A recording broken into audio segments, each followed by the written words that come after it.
Morena koutou. Welcome to our Kaikohe-Hokianga Union Board meeting for Friday the 11th of July 2025. We'll commence our meeting with karakia. Nui tātou, pauhihiri, paurarama, pau te whakairo, pau te tangata, pau o te aroha, te pau e here nei a tātou, mauri ora ki a tātou, paunie, kuie, pauki. Kia ora everybody, welcome to members of the public who are online and to members of our community that are with us here today in person. Just a couple of announcements before we start our meeting, just to let everybody know that our meeting is being live streamed, so just be aware that any slight noise or rustling of paper can alter the sound quality for people who are online. Also to everybody, just to be very careful out there, kia tūpato, there is a severe weather warning watch on, and Ruben and his team are watching that closely, and we'll give updates on our Whanau District Council website. So at the moment we're safe and sound, but just to be aware that roads are wet and slippery, and if there are any events that you need to let us know about, please call the council office.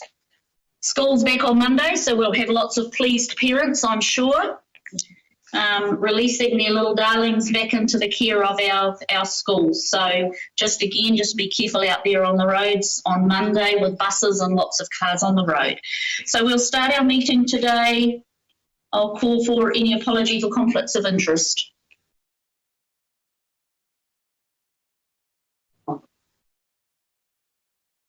For the Hokianga Community Educational Trust. Okay. Yeah, I've received for two actually. It's the Rotary and also Piney Village.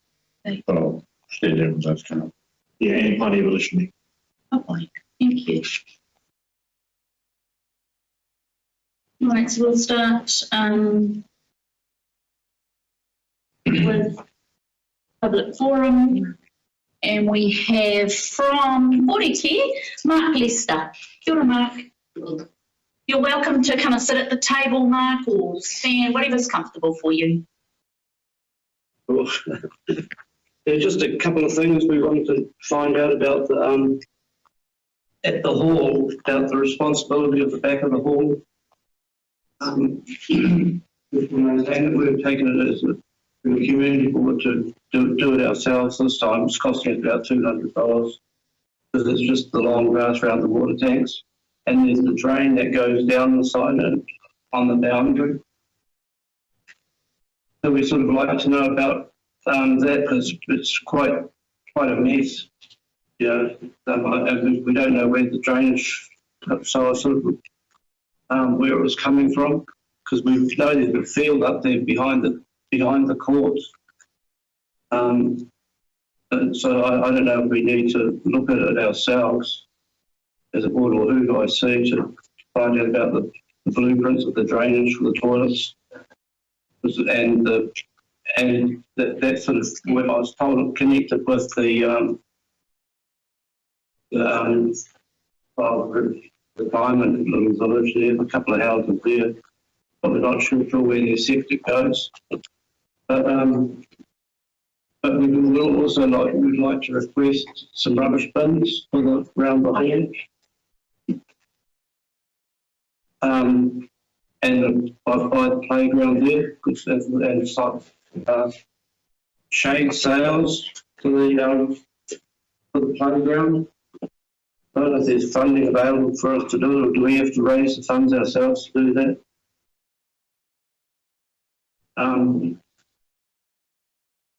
And we're also worried about speeding past the hall and stairs courts and playground. We wonder if we could get some speed bumps there. There's some more signage.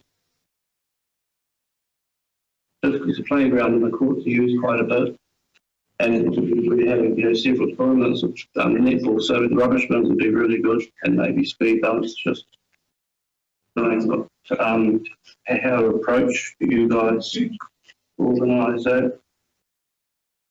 But I think it'd be quite so. city care come out there regularly to clean the toilets, so we won't take together we can do the rubbish bins as well. But we just one outside the hall somewhere and one outside the playground. So would it be possible to get shade sails put in there as well for summer for the cyclists? They quite often stop there. Okay, thank you, Mark. All right. Which one are we talking about? Kaikohe-Hokianga. Well, she understands what we were trying to get a few things happening for the community. We thought we'd start small. Mark, can I just make a couple of comments? Have you raised any RFSs associated with the matters that you've talked about this morning? About the dead trees by the playground, I put an request for service in for that.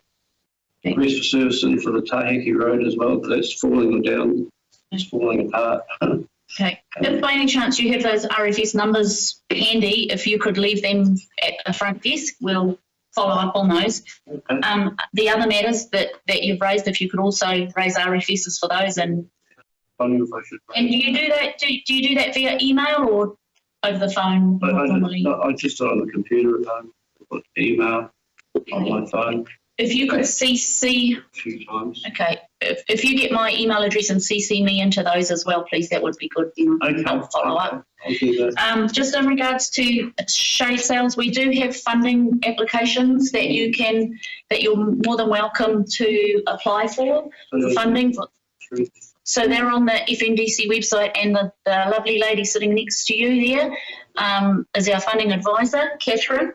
So with any help that you need, if it's the first time you've completed an application, Catherine is there to support getting that application completed and to us. All right. Okay. Okay. Any further comments or questions from any members? Yeah, the rubbish bins. How much rubbish is?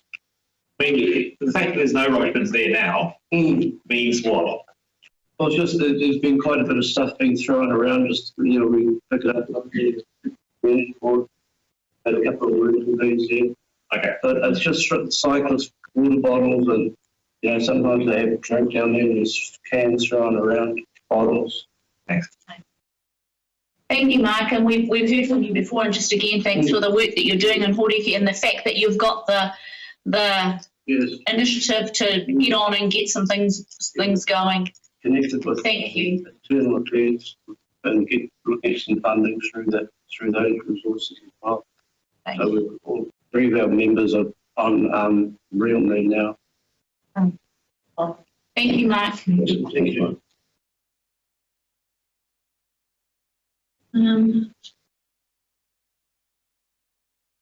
No deputations today, and we have some speakers.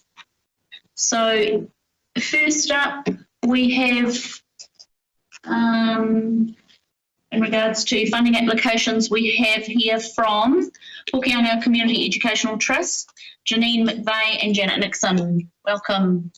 Yeah. Kia ora. You're welcome to come and sit up a bit closer or stand, whatever you feel comfortable with, ladies. Now we put in an application to upgrade our website. So we're Hokianga Community Education Trust. We're based in Raleigh. We have a website, but it's not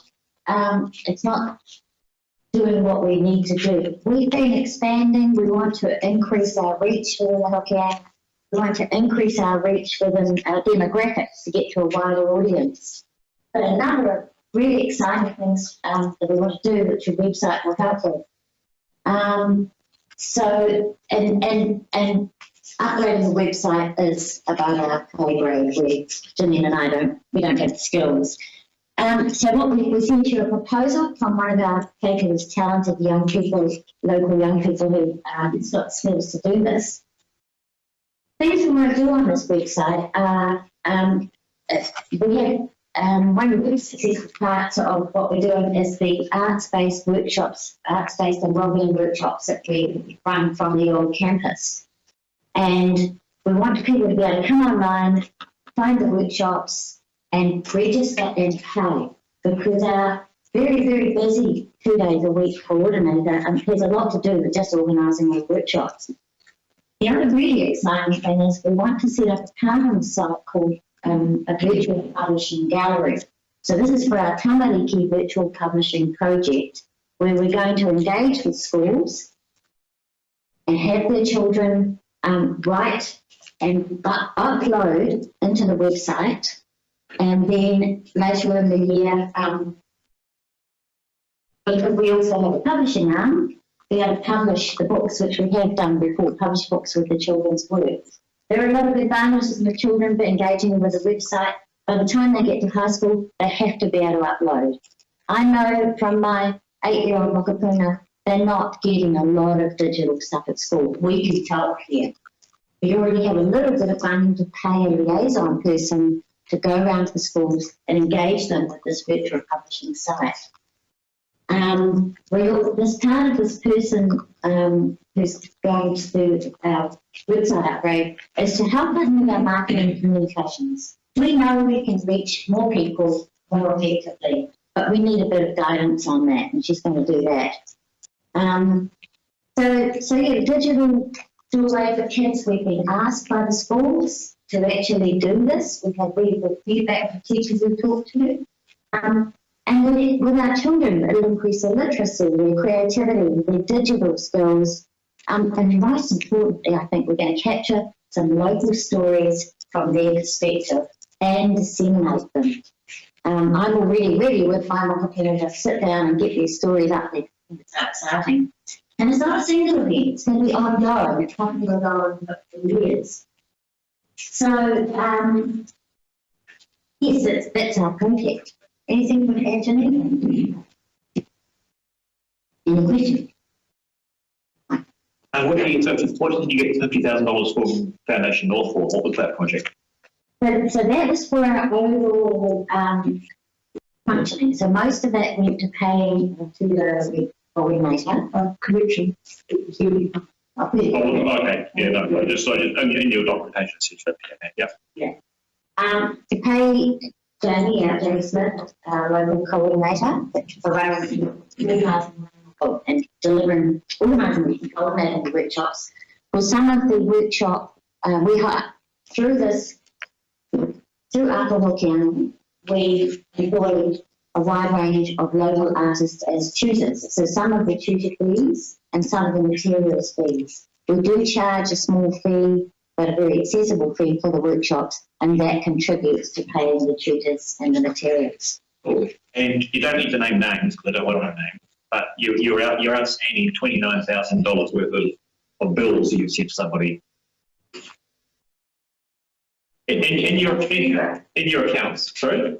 In your accounts, it shows that you've got $29,000 worth of debtors. I'm just wondering what that is.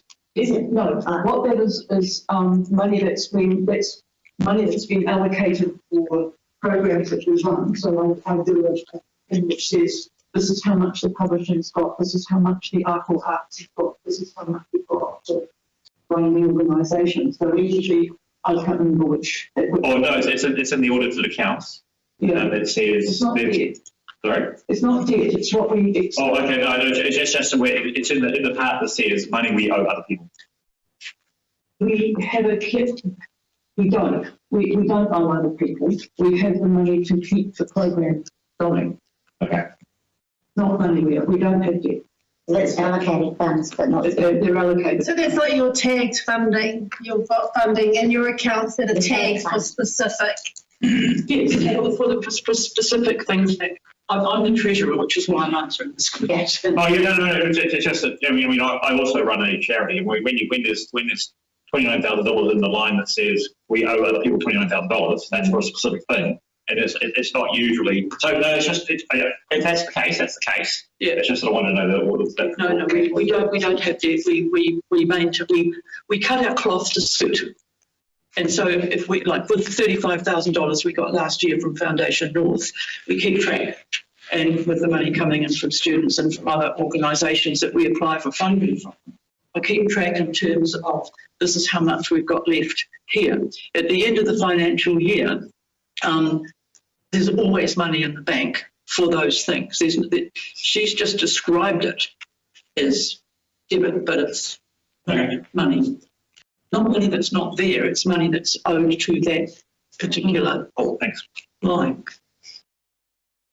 I have a question for you, Janet. You said it's something that will go on for years. How will you ensure that? So at the moment, we have a small amount of funding to pay a schools liaison person. So we'll continue that on, because we think that without us actually working with the schools and just letting them entirely to do it, it may not, teachers are really busy and it may not continue on. So we will continue to apply to other places to get money to fund that. Is it? I'm setting up something, but this is the capital cost of paying someone to set the website up in this way. The maintenance is quite low. It's the initial setting up that requires funding to pay someone to do something that we can't do.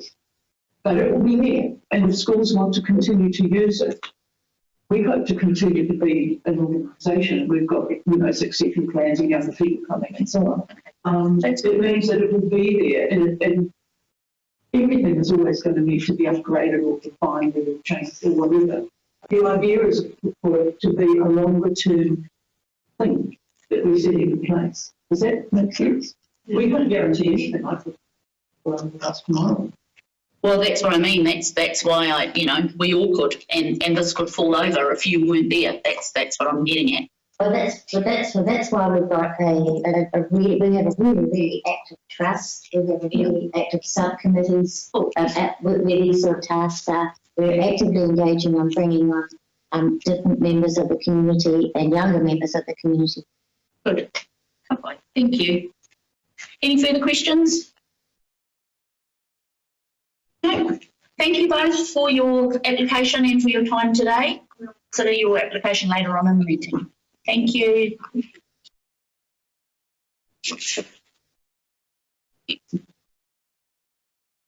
Next we have Nairi Powell from the Kaikohe Rotary Club. Kia ora, Nairi.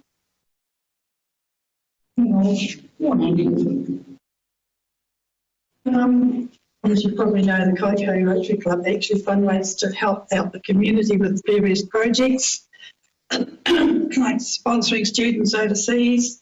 We can put dictionaries into the schools and lots of other things that we do for the community. So we thought at the moment we've got no storage and we need something to store all our equipment that we use for fundraising. And so we could do with a container because we've got quite a bit of storage, stuff rather. And at the moment we have lost stuff because people have moved on and we can't track the items down. So we're still looking for a container which we can keep all our stuff in one place. It's in behind a locked fence and it's right behind the shops on the main street. It's accessible to all. And one of our treasurer will hold a key as well to it and to the property to get into, get the container, about the container. So basically we're looking for something, container to store all our stuff in. Any questions from you, Chris? Kia ora. I've heard of Rotary, but I don't know all of the things you do, and I just wondered what equipment, a couple of examples of what you do in the community and what equipment you're storing. Well, like I said, we sponsor students, exchange students. We sponsor them to science fairs. I'm just trying to think. We've got dictionaries to all the schools in the whole of the area, like Kaikohe, Otaru, all around the area. Dictionaries into the schools. We have in the past supplied Chromebooks to schools. Could have made a list. And what equipment are you looking to store? We have got a big 6-burner barbecue. We've got a whole lot of signs. We've got everything we need for fundraising. We used to do the traverse as well. Kaikohe-Hokianga. Oh yeah. Used to run them as well.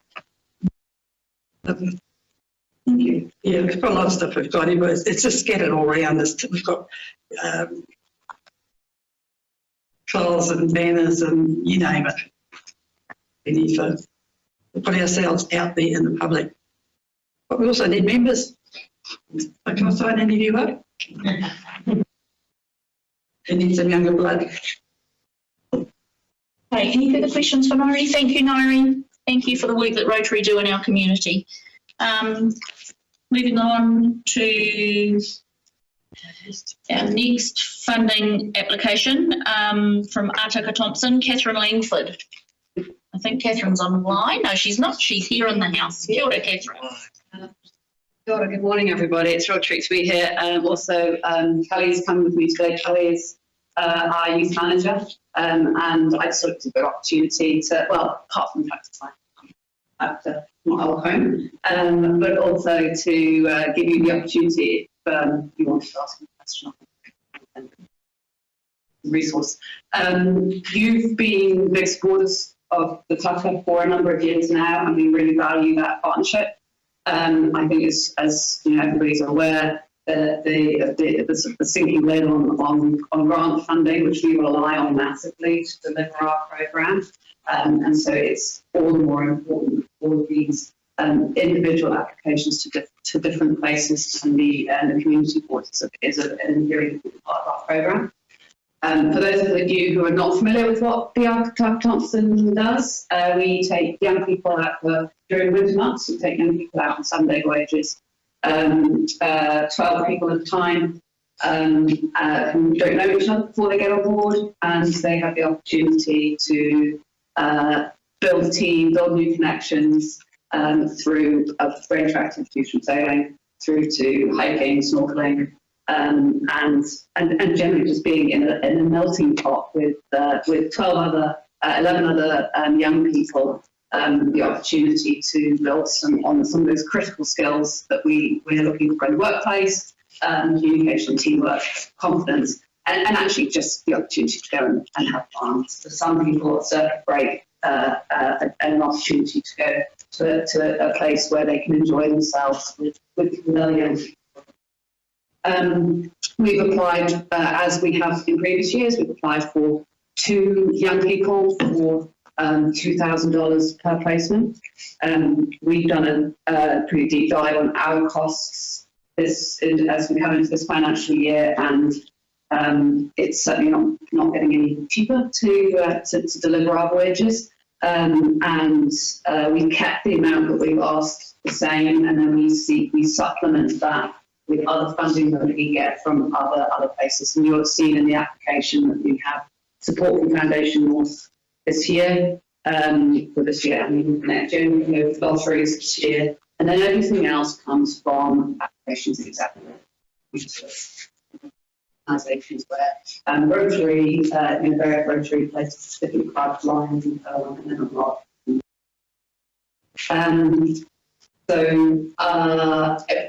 Maybe open the floor. If you have any questions about what we're doing and how we select students, for example. Yeah, I do. Councillor Pisic. Yeah, Catherine, I think it might be quite good just to give an overview of the impact on young people that have. I've been in a privileged position to even speak with what we have, to support them, and they've come back and spoken. Yeah. And they talk about the transformation. Do you want to give some examples of? Sure, yeah, for sure. So we talk about it as a transformative experience, and I think the first example to give is the difference when they get on board and when those young people come on board. And that's the first most striking example of what change has taken place and then maybe continue to take place. So always very anxious, very nervous when we arrive, don't know each other, and parents similarly and caregivers similarly nervous. On their return, you can see visually as they're coming into the berth, you can see different transformed young people, and the parents can say they don't recognise their child. We had somebody just last week who a mother said that her son was staying in his room, he wasn't engaged in school, he just had no job really. And he came back, she said he's come back taller, she doesn't recognise him, and she's then followed up subsequently with an email saying that she's seeing that play out in his life at home, much more engaged every day. So that's the immediate effects, and then it's that ongoing impact around how it then it encourages them to engage more with other activities with their community. We have a volunteer program where which we're building up now actually, which is to help us extend that. So we've given this amazing experience and then helping extend that by having a volunteer program where they can come back and they can come and hang out with us in summer, and they can really embed some of those skills that they have learned and feel it's a sense of belonging. I think probably is a massive part of that enduring impact. Kelly, do you want to add to any of that? So currently we measure our impact through the University of Otago, do our research. So we have a comparison between the first day and the last day of their voyage, and consistently we see improvements in their attitude, positive outlook and their positive attitude, their resilience, and particularly their confidence is building. We internally have had a piece of research where we are asking them a couple of weeks afterwards what the impacts are. And again, we're seeing consistently that the things that they're taking from the voyage is that confidence and motivation to try new things. So it ripples on after just the voyage. They're putting themselves out there for positions of leadership or responsibility that they would never have even thought about in their lives for the voyage. So this year we've just initiated in the last couple of weeks a family survey, so we do want to know more about how the impact follows on, because anecdotally we hear the stories. Everywhere I go I meet someone and they tell me about a young person in their family that's been on the Tucker and it's transformed them. So we are going to try to capture that with this. Okay, thank you. I've just got a question about selection of students and how you select students. I've never come across a student that has been on the Autaka Thompson, unfortunately, so I'd be interested to hear about how you select students. Yeah, absolutely. So we rely really heavily on our relationships in the community. There's just me and me. So predominantly we reach out to the schools and connect with the schools. So we have a school coordinator in pretty much every school in Northland, and I'll reach out to them, particularly when we have funding like this, and invite them to put forward applicants who they think would be the most deserving. If they know that I'm attacking at their school, that would, really. And are you overwhelmed with applications? Is it hard to cipher through them, or do you feel like your emails are sometimes ignored or not received? Or no, I think it depends on the school, and some schools are much busier than others. There's certainly enough young people that want to come that we have more young people that would like to be on the ship than we have places for. We're also trying to make sure that we're expanding into the net so that we're not missing those who are born outside. Maybe good education and building our relationships with organisations. And that's a concern I have if schools are missing emails, or everybody's busy. I don't find that a reason for somebody not to reply. But maybe a follow up to those schools that don't respond is a good thing, because just because somebody misses an email shouldn't be a reason for a deserving child to miss out. No. Okay. Just really following on for that. I love the idea. I love the kaupapa. And we have funded for the past 2 years. Have we had our students from our Kaikohe-Hokianga come through? That's what I want to know. Yeah. Are we getting Hokianga Kaikohe kids coming through to you over the last few years? Yes, absolutely. So we, as in from our ward. Yeah. Because we're putting money in because I want our tamariki, our rangatahi to go. Yes, it works. Yes, it works. And we obviously the funds that you put in go directly to rangatahi who are from school around there. And so that's one of our responsibilities, is to make sure that we respond to the criteria of our funders, and it's about trying to make sure that we get as broad a coverage as possible.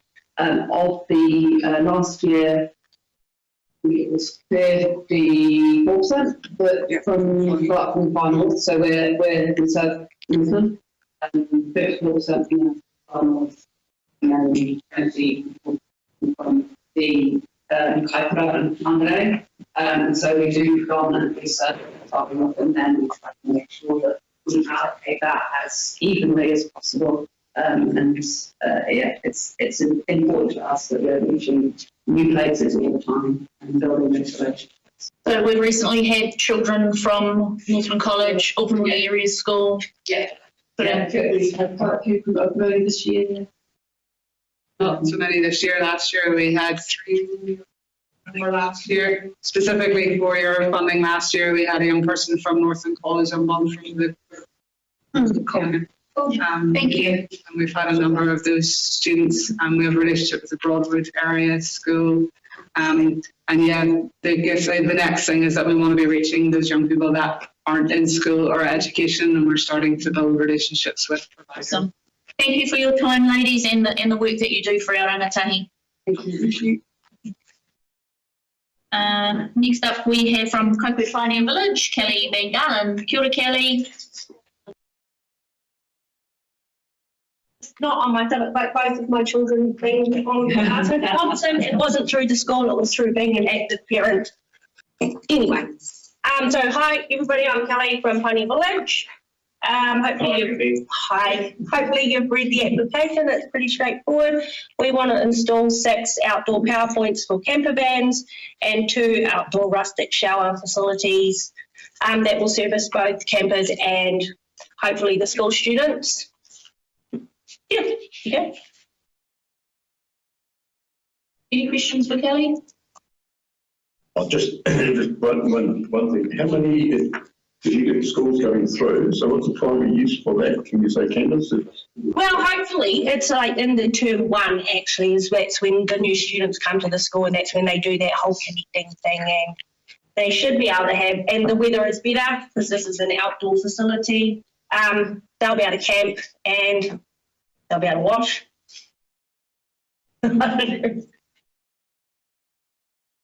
Is it going to be coin operated or? No, they're just gas calipons actually. So it's they're outdoor rustic showers if it works, and then eventually we'll maybe put in proper indoor showers, but for a trial really. At the moment, they're outside. Is that what you're saying? They're going to be. Well, back in the day, if you were at Pioneer Village and living, they'd actually have to light a fire and warm and bark, you know, so you can't really expect people to do that at the moment. Any other questions? Right, thank you, Kelly. Thank you for the work that you do down at the Pioneer Village. Okay. Next up, we have Dr. Timana Rolo from Ngā Moko Arahiri. Tēnā koe whaia. Good morning. Ko te atua ki te rangi ko ngā pui ki te whenua. Nāma te kei waimanu i a tāre o whenua. Tāre e te kaurihira o te iku o te ka te kahika o te pania. Ngā kai kaurihira me ngā mea mo te mo komiti papai ki ngā puto tēnā puto. Yes, I'm here to represent our Ngā Moko Arahiri Incorporated Management Committee. A lot of our members are at work and looking after tamariki, so they couldn't make it today. So thank you for having me here. Look, I wrote a lovely speech, so I don't forget anything. So I'm going to just read through and hopefully get questions. So, look, who is Ngā Moko Arahiri? The main purpose of our group is to develop leaders of tomorrow via the performing arts and educational activities. Since 2016, Ngā Moko Arahiri are well known within the Waikato o Ngāpuni. We have supported many local and regional events by way of performances by our very talented Ngāpuni tamariki, staging wānanga, addressing social needs, and also supporting our tamariki further with education. We're very proud of one of our performers by the name of Rami Kia, who's just got her Bachelor of Performing Arts, who's today performing arts course.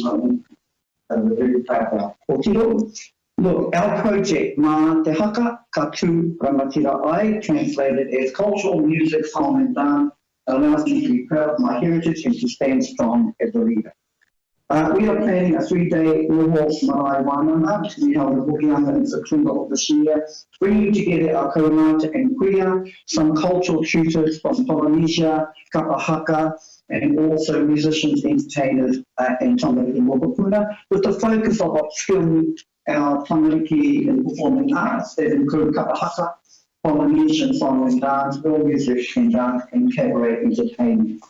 We believe that performing arts builds confidence amongst our tamariki mokopuna, which ripples through their chosen pathways, careers, and life. Now, before has nurtured our tamariki to become great entertainers and performers. I think some of these in our group, if not, we need to go and see them because our kids are so talented. Furthermore, we have supported many local and regional events within our Kaikohe Hokianga. Look, the total cost of the 3-day Wānanga Noho Marae is $10,605. We have managed over a period of a year and a half to fundraise $5,000 of that. We still need to do a bit more fundraising, but we also depend on the right grant and sponsorship, keep applying for the community build funding. Look, we did also apply to Te Runga who have supported our Wānangas in the past, but they're under restructuring at the moment. Yeah, they're under restructuring, so their grants are actually closed. Look, the group has been fundraising since 2016. This is our 8th year servicing our people in the community. It is time now to open the doors to tamariki in schools or the areas that are interested in joining our group. 3-day Wānanga will uplift their standard of performance, which our tamariki are expected by the public when we're being booked for performances. We have a high expectation of their performance. When they go on stage, they need to be dressed in costume. They need to sing. They need to know how to entertain the people. And hopefully by the time we leave their performance, we're really booked by those people. Look, that's all I have to say at this time. On behalf of our managing committee and our Ngāpuhi Whānau and Tamariki, I would like to thank the council for considering our application and allowing me to proceed. Tēnā koe whai mana. Any pātai for fire? I just have one, Fiona, you mentioned in your application on page 177 of our documents that you've got your number of active participants are 100. Yeah, we're hoping to get at least 100 to attend the one. And I mean, if it's more, it's fine. If it's less, round about, like, not too minimum, like we'd like to have at least 80 to 100. Now, I need tamariki. And at the moment, we have 280 members in our group, but on stage, we have around about 25 performers. But we want to increase that. It's called succession planning. You know, some of our performers leave us after 2 years. We're like a bus stop. They come, they learn, they enjoy, then they move on to education, further employment, or yeah, we're hoping to get at least an amount of 100 people at once. And just one other question from me. What was your last event that you performed at?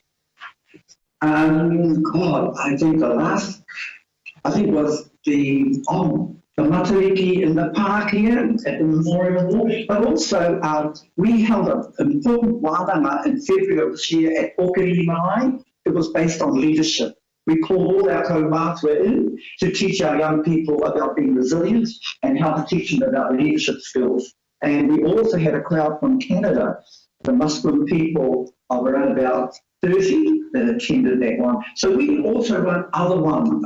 You know, that's address social needs, and in this case, it's about teaching our kids to be resilient and leadership skills. So it's not only about performance, it's also about social needs that our tamariki need, and also pushing our tamariki in towards further education. Thank you. Any further questions? Nobody, thank you, Whai Te Mana, for your mahi with your rōpū. Hey, do we have any further speakers? No, that ends our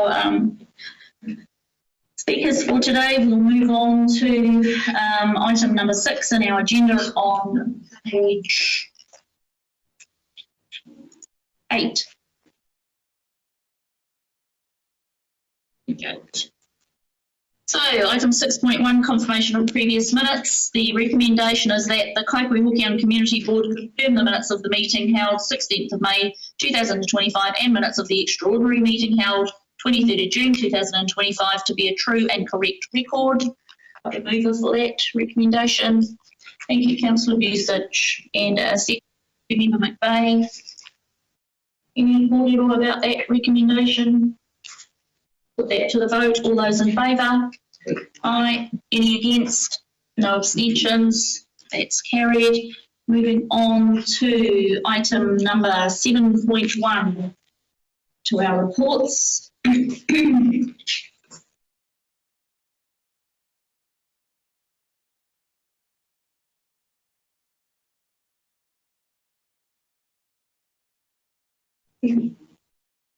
Okay, item 7.1, new road name 1303 West Coast Road, North Hokianga. The recommendation is that Kaikohe-Hokianga Community Board name the private road Te Ara o Waikiwi, located at 1303 West Coast Road, North Hokianga. I will move that recommendation. Do I have a seconder? Thank you. Member Gundry. Any discussion around that recommendation? Seems okay to me. Yes. Yeah, I'll put that to the vote. All those in favour, say aye. Any opposed? The recommendation is that Kaikohe-Hokianga Community Board name the private road to... Sorry, thank you, Peter. Sorry. That was scary. Where are we at? No abstentions. No one against that motion. Okay, moving on to item 7.2, road rename Te Ara Tika Kaikohe. The recommendation is that Kaikohe-Hokianga Community Board, pursuant to Council's road naming policy, recommend that Council approve to rename a right-of-way Te Ara ki te Atua, Te Ara ki te Atua, that is currently addressed at Te Ara Tika Kaikohe. I'll move that recommendation, and Member McVeigh is seconding that. Do we have any discussion around that recommendation? No, I'll put that to the vote. All those in favour? Aye. Any against? And no abstentions. Thank you. Moving on to page 26, item number 7.3.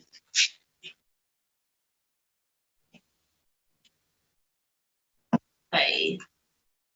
We have the author of our report, Robin Rawson, in the room if we have any questions about this recommendation.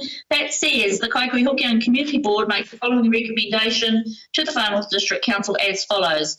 That Council, in its role as the administering body of the Recreation Reserve Lot 14 DP 38215, without title and pursuant to its powers under Section 48(1) Reserves Act 1977, A, grants a right-of-way shown as F on LT Plan 5980201 over the Recreation Reserve, subject to it meeting Reserves Act 1977 requirements at no cost to Council.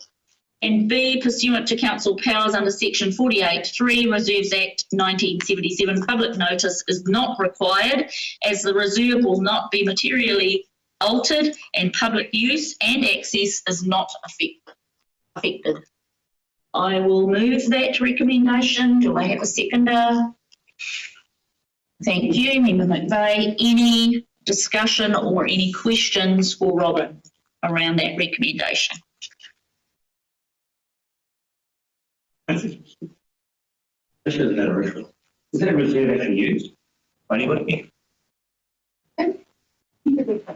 Robin. Tēnā koutou. I have classified that reserve as other. It doesn't have a shape that fits one of our usual criteria like a neighbourhood park. It has very poor road frontage and also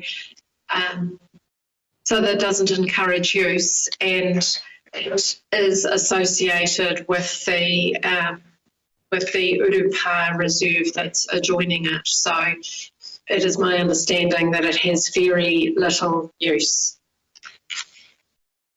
Okay, the Urupa Reserve is that bit with the trees on it? It's a very small parcel, just immediately adjoining. I'm not sure what it shows of us on the plan, sorry, but you'll see an undeveloped kind of rectangular parcel there. And this reserve gets regularly maintained by the city here, I guess, mown and... Yes. But just to clarify, what we're talking about is a little triangular feature at the start of somebody's driveway. Yes, so the reserve Legan has an unusual shape which suggests that it was designed for car use, and car use is not part of the use of the reserve, so I'm happy to put hand on heart and say there's no loss to the function of the reserve with an easement over that kind of splay. What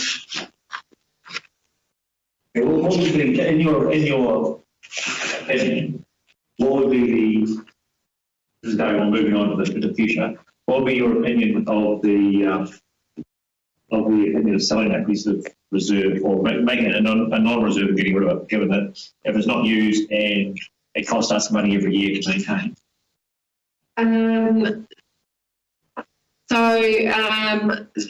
That was looked at earlier, but there are, it is seen to be associated with the Urupa, and I don't think, with the understanding that I have, I don't think that development is appropriate, but it should be acknowledged that it doesn't really contribute to council's open space requirements.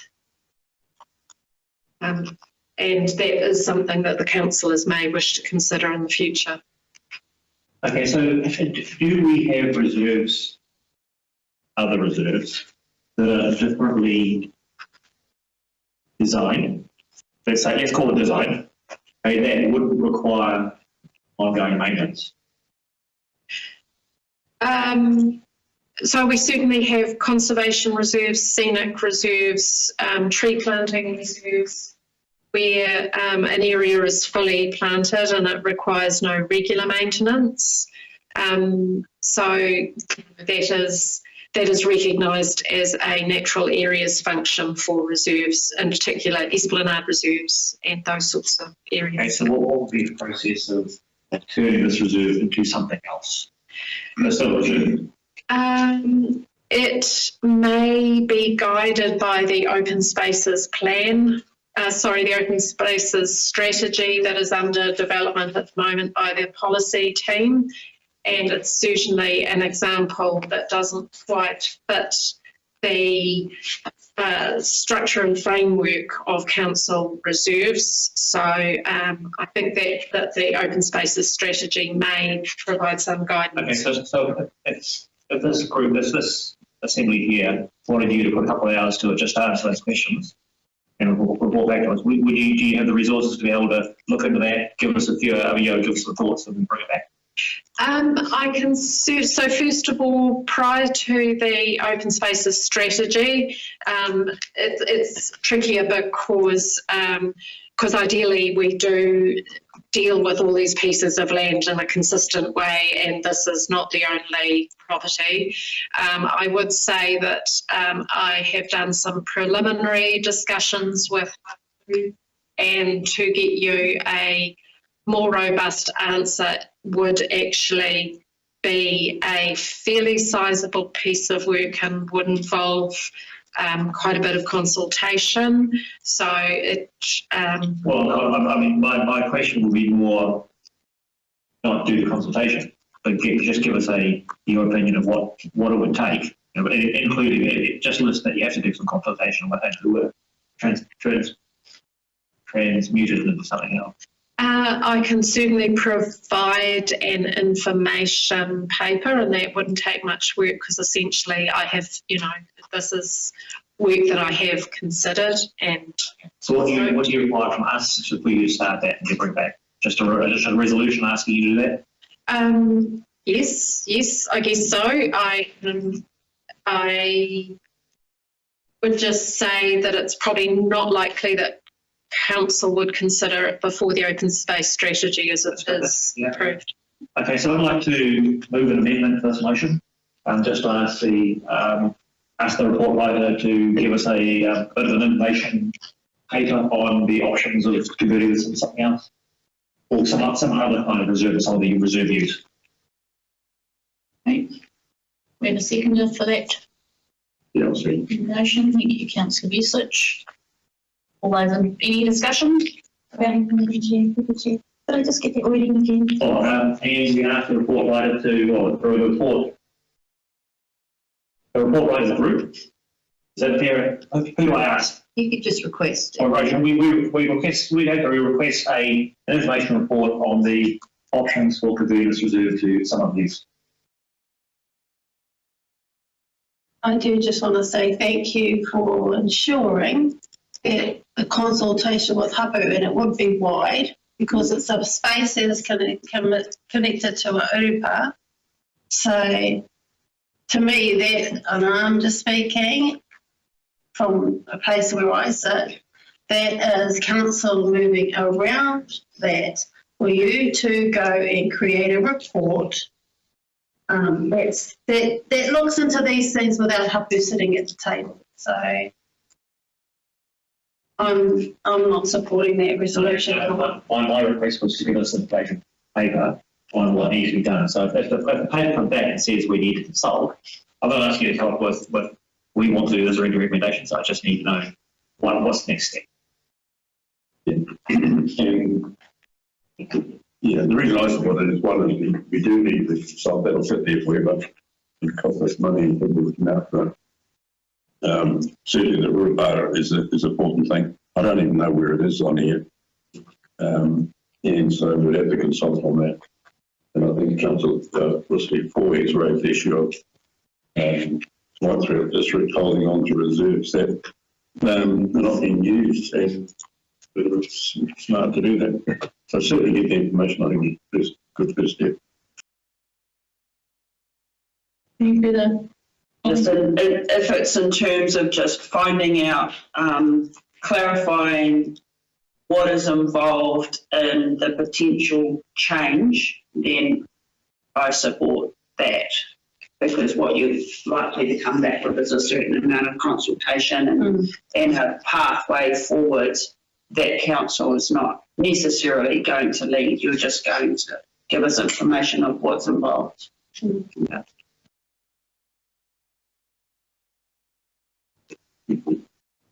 We need to move the amendment first. So the amendment is, and request an information report on options for converting this reserve for other uses.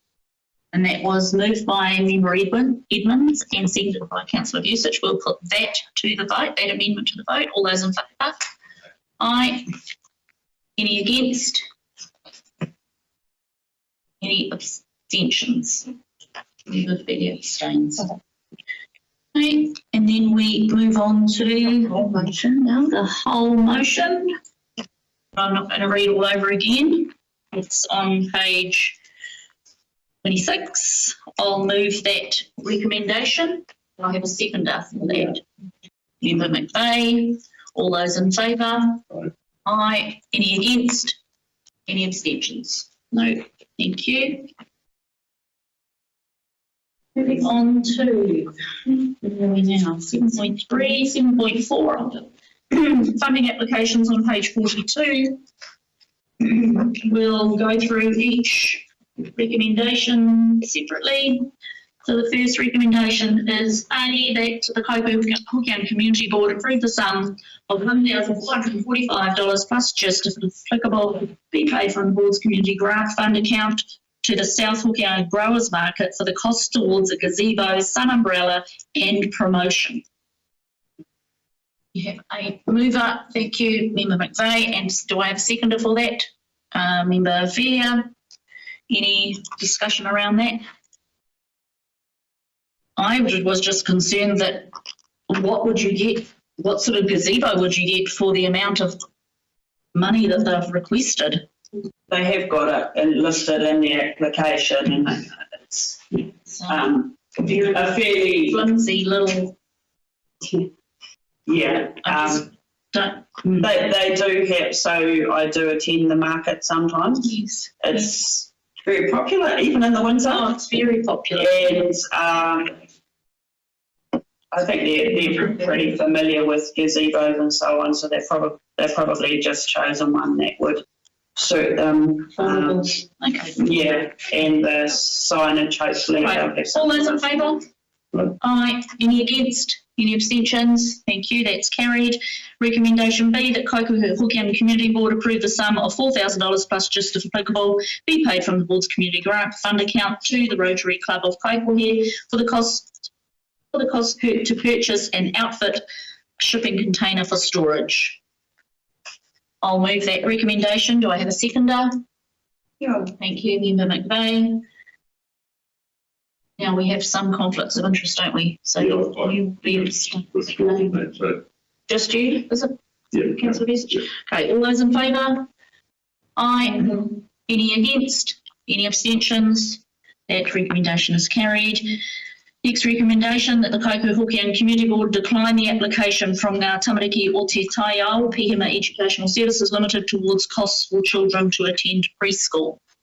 I will move that I'll second that. recommendation, and Edmund has seconded that. All those in favour? Aye. That is moved. The recommendation D, that the Kaikohe-Hokianga Community Board approve the sum of $4,000 plus just if applicable be paid from the board's community grant fund account to the Artica Thompson Sail Training Trust towards the cost of 2 rangatahi from the ward to participate in youth sailing voyage. I will move that recommendation. Do I have a seconder? Thank you, Member Belia. Any discussion around that? It may seem a lot, but I've seen the impact it makes on us which one. One of our mokopuna just got back, and it's amazing. Okay, all those in favour? Aye. Any against? Any abstentions? No, thank you. Over the page 43, the recommendation is that the Kaikohe-Hokianga Community Board approve the sum of $3,500 plus just if applicable be paid from the board's community grant fund account to the Hokianga Community Education Trust towards the cost of upgrading their website for the Tamariki virtual project. Do I have a mover for that recommendation? Is there no minutes? I will move that. Do I have a seconder? Oh, I'll second. Thank you, Councillor Vucic. Do we have any discussion around that? Yeah, when it was explained, I could understand they're trying to do a lot more. Therefore, the current website I could see was not fit for purpose. And some of the issues that I had, the questions you had there, Jackie, I expect it to be used. Hopefully it can produce a good result. Yes, agreed. Put that motion to the floor. All those in favour? Aye. Any against? Any abstentions? Thank you. Actually, put that as withdrawn, so it's not. Withdraw. In the side of things. Okay, next recommendation is that the Kaikohe-Hokianga Community Board approve the sum of $2,106 plus just if applicable be paid from the board's community grant fund account to Jack Mann Entertainment Limited towards the costs of promotion of the Savour Northland Food Festival in the Kaikohe-Hokianga Ward. Through the chair, there's an additional paper that was distributed this morning, additional information. Just a note, we've missed one of the recommendations. Oh, yes. Through the chair, they did go to both of the other community boards as well. They were successful with those applications. They're basically building this year on year, and they're basically purchasing equipment like advertising signs that they can use in future years in the Hokianga as well as other areas. And they said they had taken a 50% cut in their usual fees to run this to make sure it works this year because they were unsuccessful in funding applications through Northland Inc. and the Ministry of MB, I believe it was. You answered some of my questions. For the 2001, then it should be 50%. It's not, but you're saying that they actually have put in their 50% share on it. Yes. Okay. I know it's a very successful event for attracting tourism. Why is that Northland Inc. who actually usually drive it? Maybe they don't have funding supporting it. But look, I'm happy to move it. Question, Catherine? Yes. I would have liked to speak to the applicants, but do you know, like I'm presuming that businesses who are involved pay a fee for their promotion? Do you? It's $125 per business. Yeah, and it's a month-long festival. It runs over Kaikohe-Hokianga and here, so far north as well. And I think she said 28 more businesses in the far north district participate last year than the other districts did. So, yeah, I looked up and they at that point they haven't been promoting Hokianga, so I was pleased to see that there is more engagement. Yeah, it was more getting the businesses involved. Yeah. Yeah. Right, I'll move that recommendation. Do I have a seconder? Yeah. Thank you. You've seconded it. All those in favour? Aye. Any against? No abstentions. Thank you. We're going to go up the page to recommendation F, that the Kaikohe-Hokianga Community Board approve the sum of $1,100 plus just if applicable be paid from the board's community grant fund account to the Hokianga Women's Group towards the costs of 2025 Kuhukuhu Sprint Show. I'll move that recommendation. Do I have a seconder? Thank you. Member Gundry. Can I just add it's the spring show? Yes. Because I wondered what the sprint show was. The sprint to spring. The sprint to spring. Apologies, I might have had a fat finger.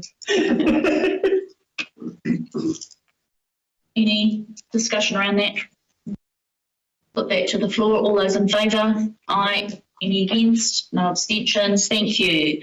Moving down the page to recommendation H, the Kaikohe-Hokianga Community Board approve the sum of $3,000 plus just if applicable be paid from the board's community grant fund account to the Ngā Moko Ārahiri Incorporated towards the cost of marae hire, tutors and facilitators at Mā Te Haka Katu Rangatira Ai. I'll move that recommendation. Do I have a seconder? Thank you, Member Fear. Any all around that? I think the explanation of this morning was a good one. Any further comment? No, I'll put that to the vote. All those in favour? Say aye. Any against? Any abstentions? No. The next recommendation I is that the Kaikohe-Hokianga Community Board approve the sum of $3,260 plus just if applicable be paid from the board's community grant fund account to the Kaikohe-Hokianga Village towards costs of installation of shower facilities for visitors staying in Kaikohe. I'll move that recommendation. Councillor Husich. Yeah, I'm very involved. Councillor Husich and Member Edmonds have withdrawn. Do I have a seconder for that? I will second that.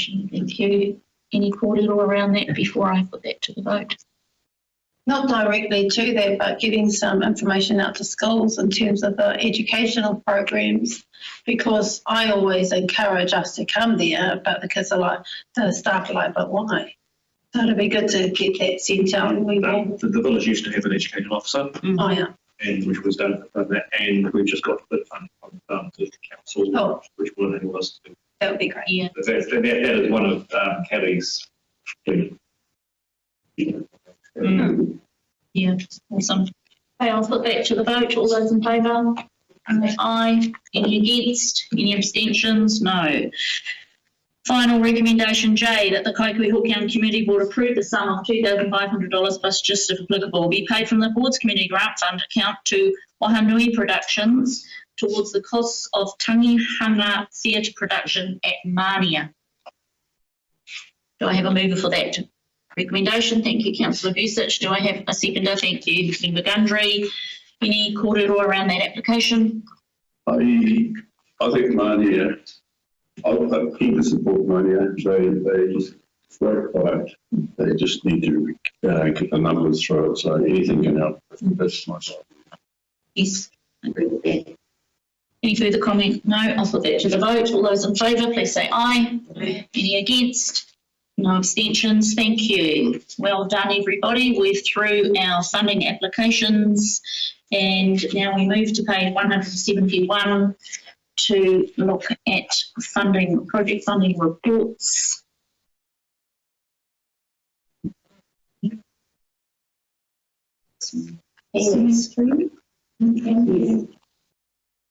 Oh. 171, page 171. Oh. Okay, project funding reports. The recommendation is that the Kaikohe-Hokianga Community Board note the project reports received from A. Bavon's Hockey Masters 2025, B. South Hokianga Growers Market, C. Man vs Wild. I'll move that recommendation, and Member McVeigh is seconding that. Any kōrero around the funding reports? No, I'll put that to the vote. All those in favour, say aye. Any against? No abstentions. Thank you. Page 180, item 7.6.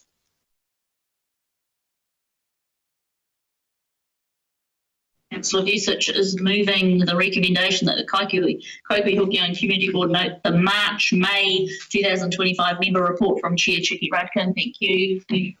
McVeigh is seconding that. There's a little bit in there. Just thank you to Melissa for following up on a lot of the RFSs that are mentioned in there, and I'll leave it there. Okay, all those in favour, say aye. Any against? No abstentions. Thank you. Moving on to page 184.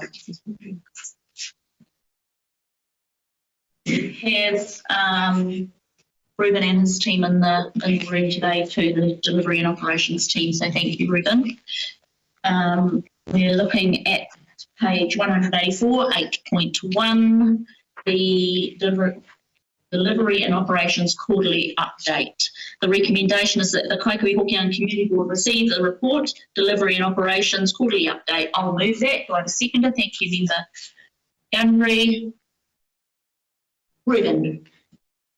Thank you, Madam Chair. Thank you so much. And I'm going to just invite the team to come up to the front here to prepare to speak to you. In May, earlier this year, we've had the opportunity to step into the GM role for delivery and operations. And since then, we've been working to implement some new operational rhythms. Part of that includes being open and transparent and hopefully beginning to more effectively engage with our community members. So we've been on an actual road trip this week. On Tuesday, we were with the Tehiko Community Board. Yesterday, we were with the Vail Islands Community Board. And today here, we're with you, providing essentially the same information that you see in the report. But more importantly, is to show our faces so you get to know who we are and what we do, and also answer any questions that you might have in regards to what the delivery and operations department or group does. So with me today is my management team of delivery and operations. We've got Trent, who oversees our building services. He'll briefly speak to you shortly. We've got Mike with compliance. We've got Trish, who manages our resource consents team. We've got Jonathan, who's currently in an acting management role, but greatly appreciated. We stole him from our people with capabilities, extensive experience helping us with some transitional changes within the property and facilities team. And also Katie, who's our quality manager, and you'll be interested to know what she does at the tail end of our organization. So without further ado, I'm going to hand it over to Trent first to I want every manager to provide a little bit of brief recap of what it is that they manage on behalf of council certainly in the interest of our communities and ratepayers, so you have a better understanding of what it is that we do. And while we're parked in each respective manager's updates, feel free to lobby or throw some questions at us. That's what we're here for. Again, it's just to, in one way, provide information, but two, also gain feedback from our community boards. So far, I think the Bay of Islands has raised the bar, so we're well and ready and prepped for you, but we're eager to be here to engage with you and have this go. Trent. Morena, Trent Chair and Community Board members. I'm obviously Trent Blakeman. I'm the Manager of Building Services. Building Services for Council looks after all our obligations under the Building Act.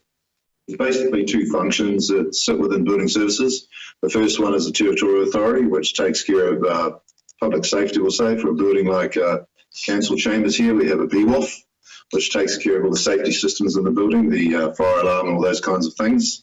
So that team looks after the annual audits, ensuring that new BWOFs are issued each year. Certificate of public use, if we were to work on this building and we still wanted you lovely people to come in here and have a meeting, we would have a certificate of public use in place to allow you to use the building while it was under construction. There's a few other things in there to do with notice to fix if we have a complaint on illegal building work. That team will follow up and investigate those. We also have the Building Consent Authority. We look after the building consents, obviously, issuing building consents, doing inspections and issuing CCCs. Any questions on what we do as function? And then secondly, any hot topics you'd like to discuss? Don't know if it's a hot topic anymore, but just building consent, Trent, how are they moving?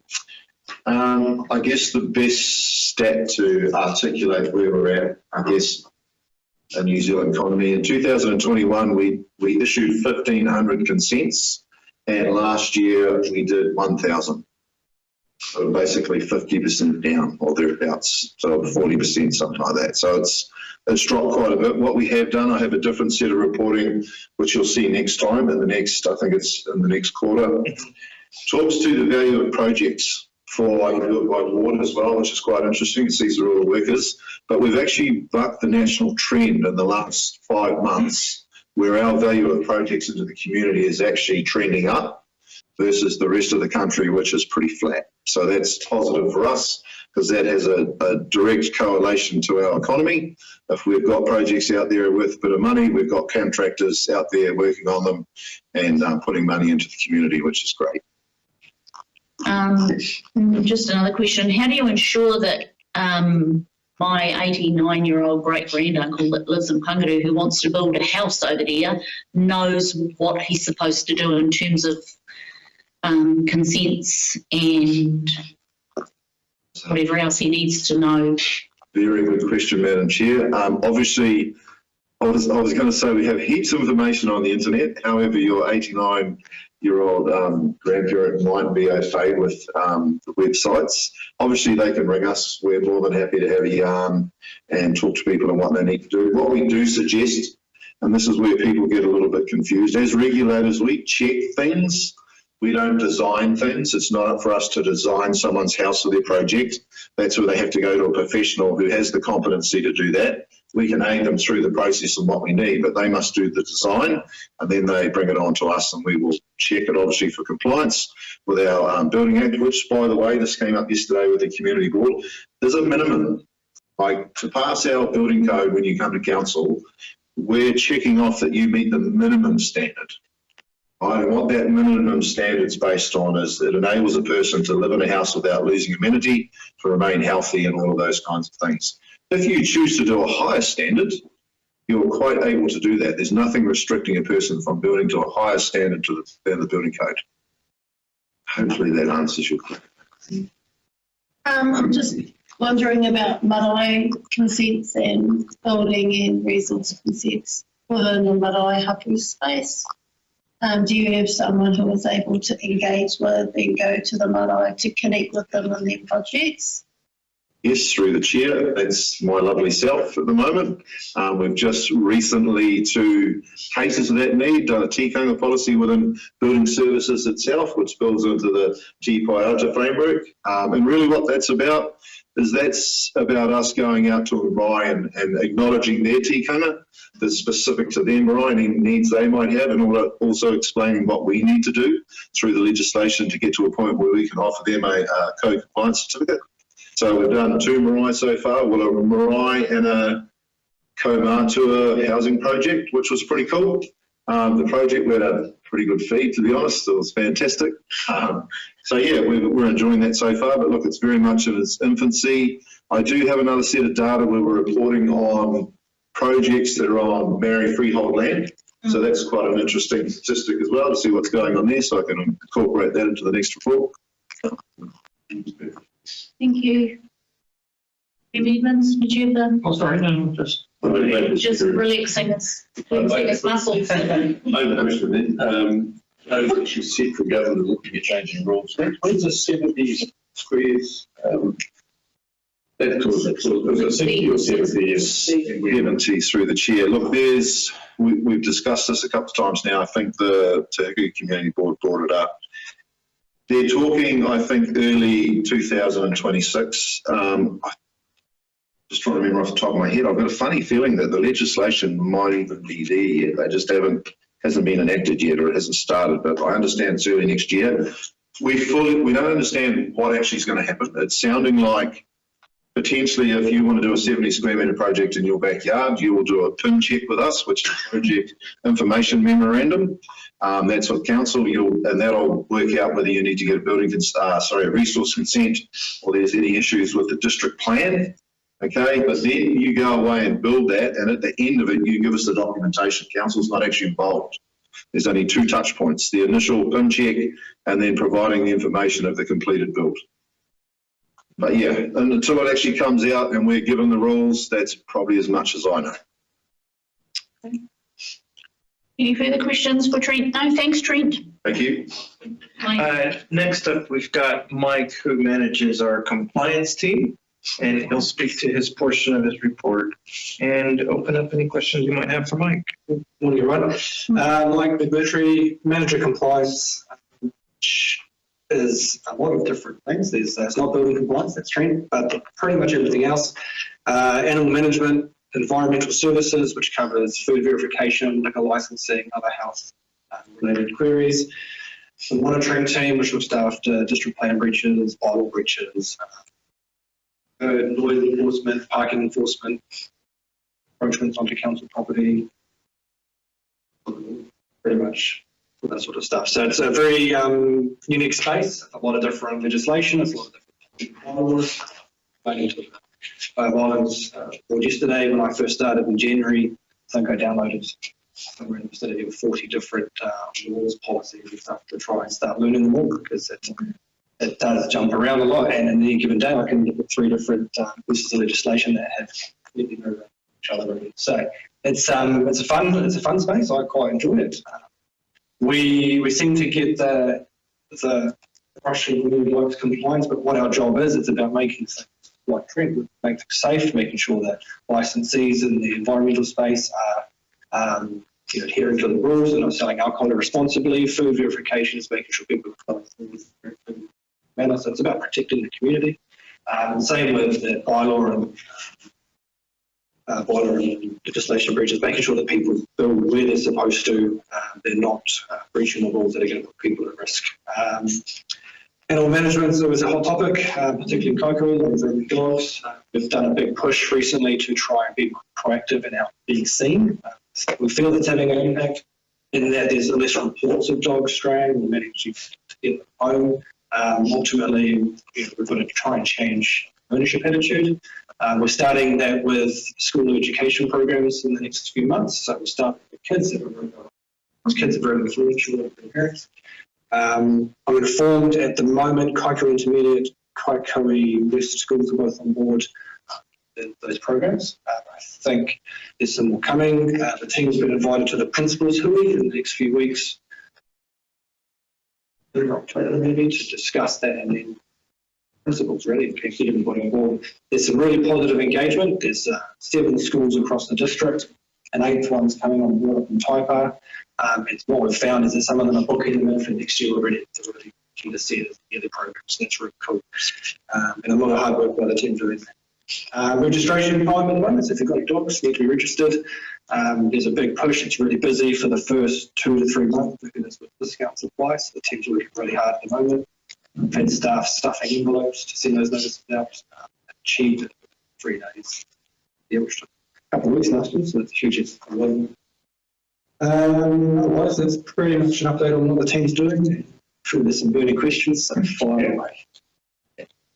I'm not quite sure what the correct terminology is. You've got dog registration rate or dog registration compliance. So I guess they're the same thing at 87.5, which means 1 in 8 dogs don't comply. How do you know?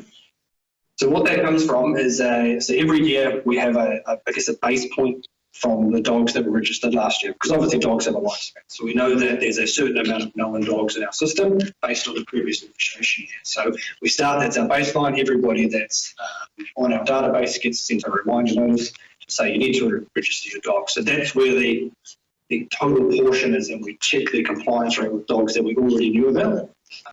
Basically makes a pie graph. We can see how many are and how many aren't.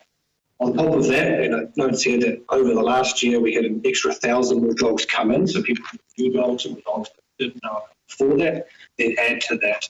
So the percentage might stay the same, 87.5%, but in actual fact what changes is the total number of dogs. I think it was 8,900 dogs in 2024, 9,500 last year, 9,000 now at the end of previous year. So we're building that database. Oh, okay. So I mean, the denominator, so to speak, is no dogs. No dogs. Yes. Okay, and there could be thousands that you don't know about. We believe there are.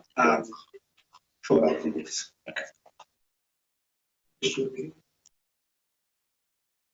Well, just are you able to open up the education programs that are around animal management to some Hokianga kura?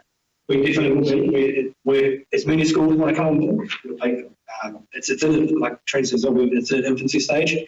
We came up with the idea July, maybe end of June, and so already we've had a positive response rate. 7 schools in that short space of time. But any schools you know that want to come on board, therefore intend to run it all year round. So it's not just about doing a short and sharp and forgetting about it. The team wants to try and hit sort of late term 4, because obviously going into school holidays, that's the time where people are going to be around in the holidays, and we want it to be fresh on mind. Oh. Yeah, let's see it away. I'll give you my school details. Yeah, for sure. Thanks.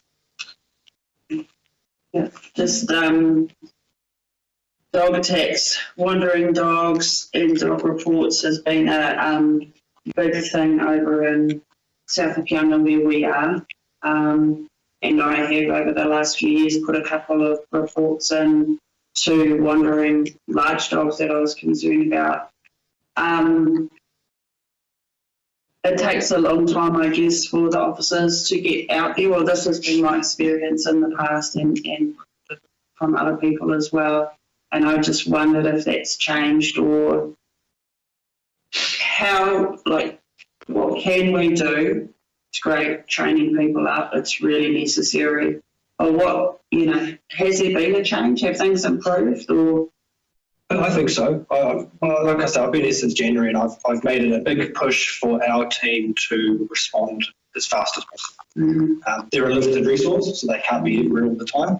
And we have seen a shift in the last 2 to 3 months in our response rate to the long-term plan suggests 1.5 hours, but we're trying to get at least acknowledgement with the person who's made a software lab. I think this month I'm only sitting at about a 92% compliance rate with that target, so that's pretty good. It hasn't always been perfect, and we'll always work on it. Definitely. It's a problem that we'll continue to address. I think over where we are, people don't see the point in ringing because they don't actually expect somebody to turn up. So I'm hoping that's changing. we have had serious attacks over there. So I did see one on Facebook the other day. I think it was maybe out there, and it didn't make it through our channel. So I implore you, if you do know that, please do report it. Thanks, Mike. All right. You guys are being a little nice to the team. We've had some nice, vigorous conversations with the other community boards, so thank you, but we're here to certainly chat about anything that is of interest to certainly this community. Next up, I've got Trish, who manages our resource consent team, and she will provide a little bit of background into what they do, speak to the report she's provided. Sorry, Ruby, just clarification. So you're saying you'd like us to be Nina? Yes, we'll wrap it up. Be careful what you wish for. Be careful what you wish for, Brennan. We're here to have a great discussion, engagement opportunity with you. Excuse me, kia ora koutou. Trish Routling, manager of the Resource Consents team. So if you aren't aware, we are responsible for council statutory duties under the Resource Management Act. And some also under the Local Government Act. We have now 2 full planning teams, a resource engineering team, and an RMA support team. We now are processing 99%, well, all applications are processed internally now with engineering and planning. The only exceptions to that would be is conflicts of interest, and if somebody internal in our team needs a consent, we'd have to give it out to a consultant. So we've been focusing on providing a better sort of a delivery, sorry, I lost my train there for a minute. A better service for our customers by being more efficient in our processing. We've seen a big rise in our compliance rate. We reached 90% this year. We were 48% last year, so that's a better service for our public and customers. But it's always a fine balance to make sure we keep the costs down for customer, but we don't want to burden the ratepayer. So the developer must pay for their own development. So yeah, is there any questions? I hope you are free to leave. How is your, what are we going to face when the RMA? Yeah, some changes coming through. So you're talking about the changes to the national policy statements and national environmental standards, or the RMA reform itself? The reform itself. Yeah. So it hasn't come through yet, but it's been signalled, as you all know. Would be removal of the the Northern Regional Policy Statement for the district plan to become a chapter of the new Northland plan. So there'll be some devolving of some of the council's statutory functions to more of a regional basis. There'll be a regional spatial plan, and all our current math plans will go and sit inside that new document. I think there'll be some fierce opposition to it, but yeah, we'll have to see what happens. Did you know anything specific you wanted to know about? Oh, no, I just wondering just how internally I suppose rooms just keeping an eye on it just to see the impact of what it is. Yeah, we have a recent, sorry. Yeah, just so you're clear, my main concern is we have planning council, and recently, as you know, it's like that, looking at the whole of the north. And so I'm thinking, well, you know, what's that going to mean for us as well? If we say this is the zoning, and then the RMA changes, mean you can do whatever. I'm exaggerating, right? I know, it's but what does that mean for us, and then the supply of all the services? Yeah. The 100 Kaikohe special plan is a non-statutory document, no, but it did have an interesting application. It changed us to a tier 3 council, and that means any new developments don't require parking. So that'll have some implications for large-scale housing developments or any kind of housing development or public facility, they won't have to take into account parking anymore, which will put pressure on the local roading system.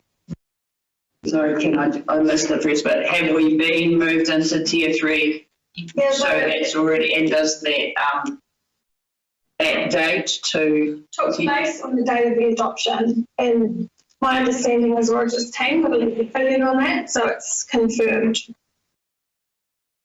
Thank you. Because there was some thinking that it was just going to be for the Waipapa Kirikiri part, but it's apparently the whole region. The whole district, yeah, the whole region. Thank you. Thank you. Thank you. Yeah, cool. Just a couple more, and that's it. We've got Jonathan, who manages our property and facilities team. Jonathan. John. Here I could do. Yeah, Jonathan Fairclough, acting manager property and facilities. I guess what we've got the information in the report there, a thumbnail about property and facilities. We have 2 teams, both operational, one in the property management side and the other operational.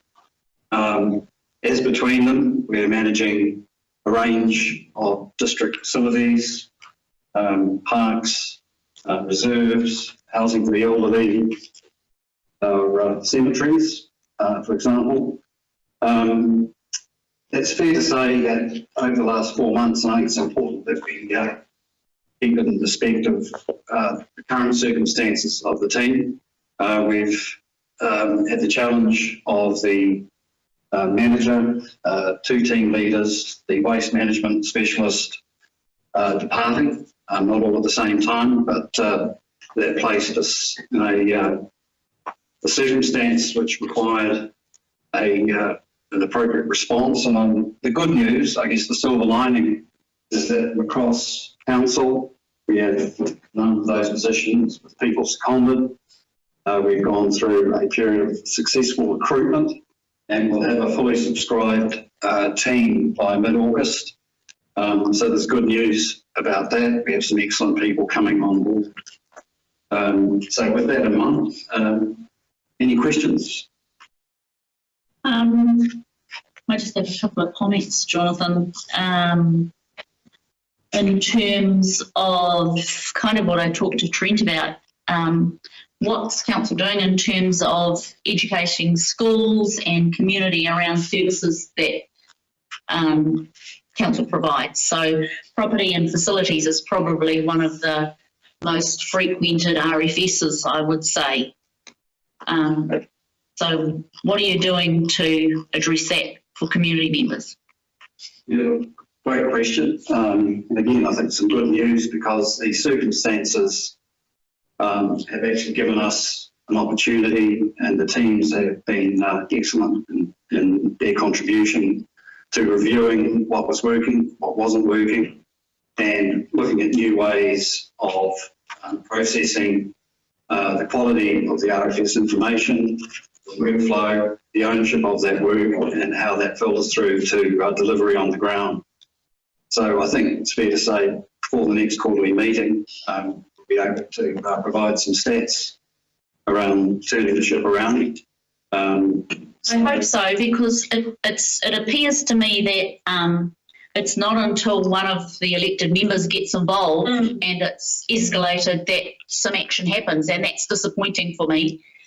Because I'd like, our whānau and our community members to be able to RFS just like we would around filling a pothole or something in a road and get some response. But time and time again, we're being contacted because they've RFS, they've been in, they've contacted. And so you talking about a new system doesn't give me much confidence, sorry. Let me, if I can, Jonathan, just really quickly through the chair. The challenges that Jonathan spoke about right at the start is certainly to acknowledge the fact that due to a significant high level of turnover, specific with this team, we haven't been responding as fast as we could. just because of lack of resourcing. Now, that doesn't account for the last year worth of activity. I think from a broader organizational perspective, it has become a priority focus from the senior leadership team that RFSs is a significant area of focus that the whole organization has to own. We are seeing that there are some improvements over time in the way we're handling RFSs as an organization wide, but I think in respect to the property and facilities team, we have work to do in that space. When we're referring to a new system, it's actual change management, and that's what I was brought in to oversee delivery and operations, to look at some of those improvements and help support the property and facilities team. We put a band of troops together that came in from different parts of the organization to help stand up this team, to ensure that we get back on track, that we start fulfilling. We just actually had a meeting with the entire property and facilities team earlier this week to share the direction and the major changes that we're doing internally in the way we process and the way we focus and the way the team actually operates, to try and deliver just that, because I acknowledge it is lacking and we need to do better. And I'm hopeful that by our next quarterly update, we will show some significant improvement. I guess the point for us to be in here today is to acknowledge that, one, to make you aware that we're aware of it and some of the steps that we're taking to improve. I'm a very impatient person when it comes to productivity, performance, and efficiency. So it's certainly within my focus to start making sure that actually we're delivering on the services that we're required to. And oftentimes, honestly, that takes proper contracts management with our partners who actually are doing the actual work. And so we're looking to improve that. I just want to bounce off that comment there, because it's all fine and great, changing things that you'll manage your team, but I feel in my heart it's the breakdown from when you have someone is told to go and do it. I'm going to use a public toilet sign in Rawiri as an example. One of the shopkeepers up the top end said, I'm constantly getting tourists off the ferry saying, can I use your toilet? Where's the toilet? Because the public sign goes up that way. I put in an RFS, I go and have a look at it, and they've changed it, but it's gone down the other way where there's no toilet. I'm like, it's not hard to work out the toilet is down the other end past the petrol station. So it's still not been changed. Mm-hmm. And I'm going into places where I'm saying, oh no, I'll put it on an RFS and I've said this and I've said this. Why can't you just do it? I might as well just bloody go down there and change it myself. Yeah. And then frustrating. It would have been easier for me to go home to my husband and order him, go and change the sign. Yeah, I tell you what, the team that's in place now, because again, we've all kind of parachuted in from various parts of the organization, and then we also have some external recruitment. We're seeing the same frustration as you are. Like, why the heck? Why can't we put the sign in the right place? So we're working through that right now with a team that we've put together to lift the level of service up. And again, I'm committed to try and come to the community boards on a quarterly basis to revisit this, and hopefully, certainly it would be my expectation that there would be some significant improvement in this space by all of our teams. Thank you. Moved by and then Councillor Fusich. Got two topics, but the first one relates back to Mr. Mark Lester, who was sitting in here, and I believe you listened to him from Poriki. And so he listed a whole bunch of concerns that some have come through the RFS process, but now you've also heard, so that's around the Horiki Hall, it's around the drainage, which no doubt if they're bringing it up, it's an issue. It's around their concerns, is there septic runoff from the elderly housing. There were a bunch of things, dead tree that they're concerned about around the playground. Is this under your team? It is. It can now somebody be proactive instead of, people quite far out, living their lives, volunteers, trying to figure out who to contact and what to write in their RFSs and whether it goes to the right person. Can somebody please go and Riki? Yes. No, Julie Labour, I did hear. Cool. Just to see what Ruben was saying there, I believe that whilst we're not going into the deep dive about the change in the way that we deliver the service, it will be transformational. So I would expect matters like this to diminish significantly over the few months. But on that point, yeah, Julie noted, and I'll take that on.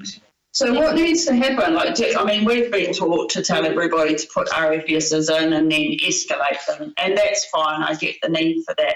But for a group that's perhaps a new group dealing with a whole committee, and maybe, you know, they are perhaps new and not okay with all council processes. Is this something that council can be proactive about, or do our people, our volunteers, have to try and figure it out every time?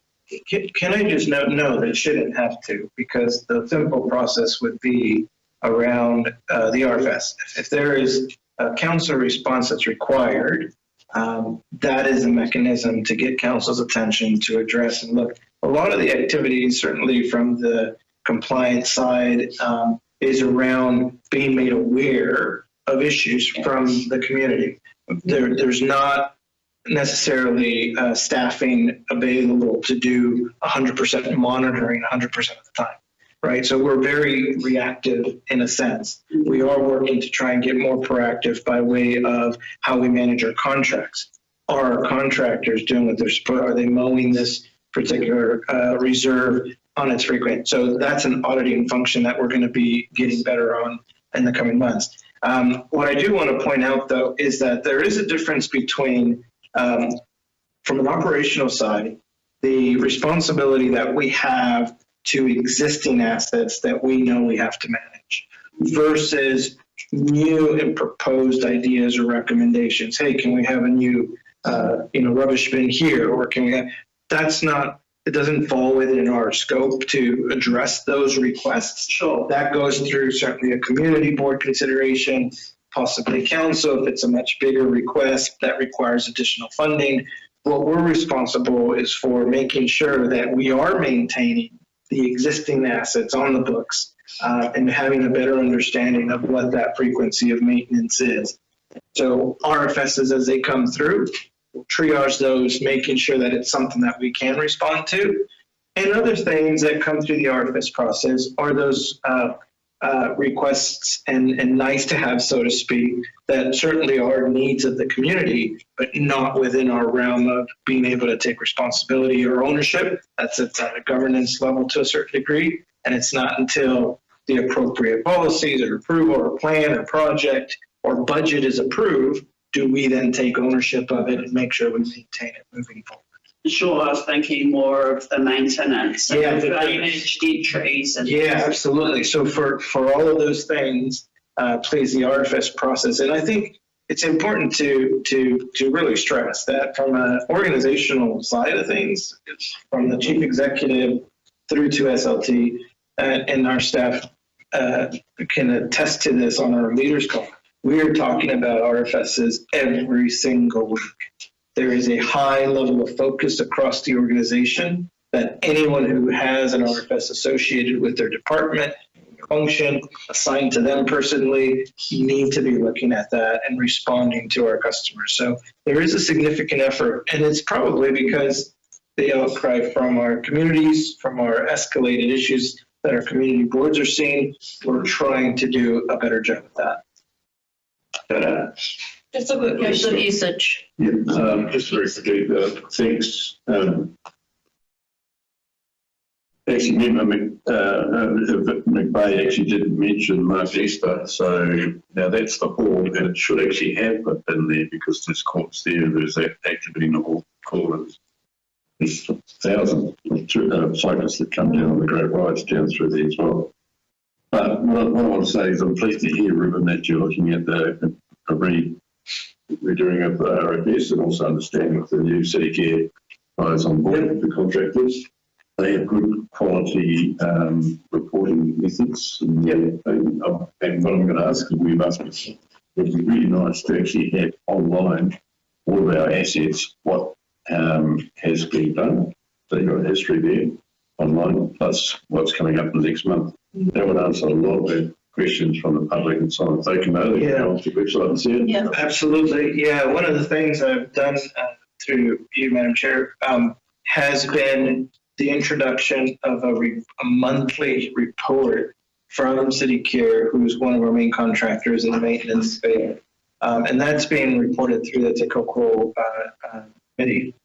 That report is their report, which includes a lot of the information that you're referring to. I would also point that in the August council meeting, I've actually asked City Care and their leadership staff to provide a report to council and presentation on their performance, lessons learned, what's working, what's not working, in the 1 year review of being on the contract. So they've been doing this for us for a year.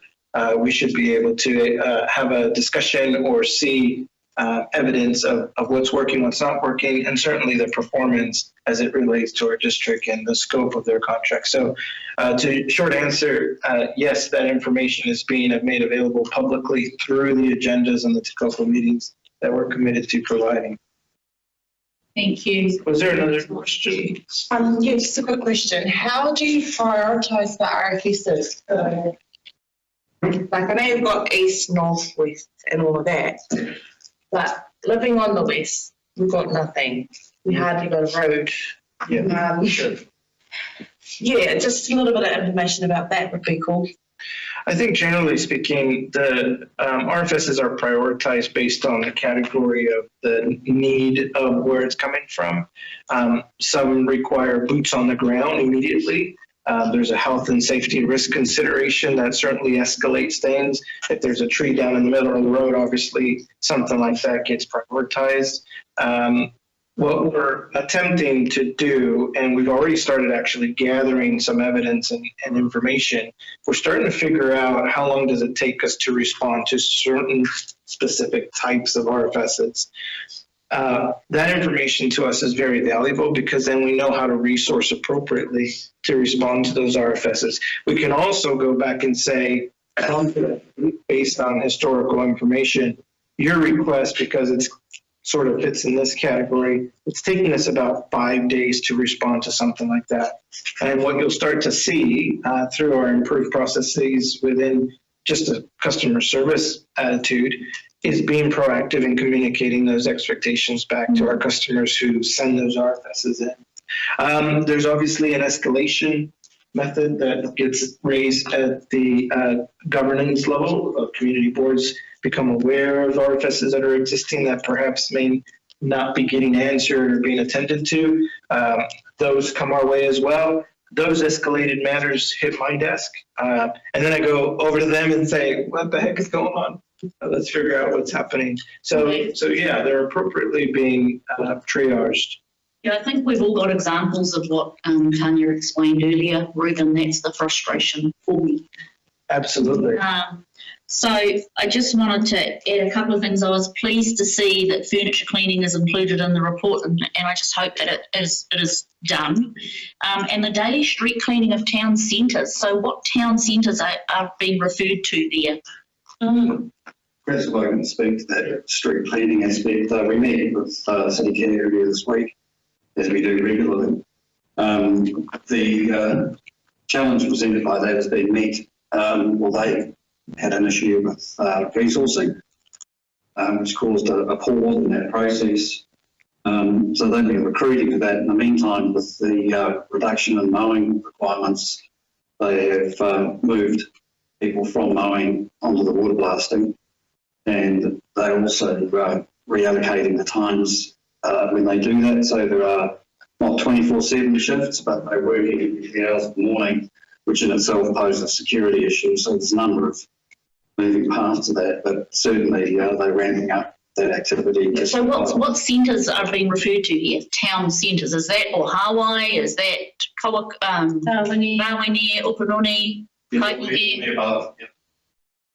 They prioritise those. And you're saying the daily, so what does daily street cleaning involve? Because it surely isn't water blasting every day. They generally have a maintenance schedule that's been allocated for every town center.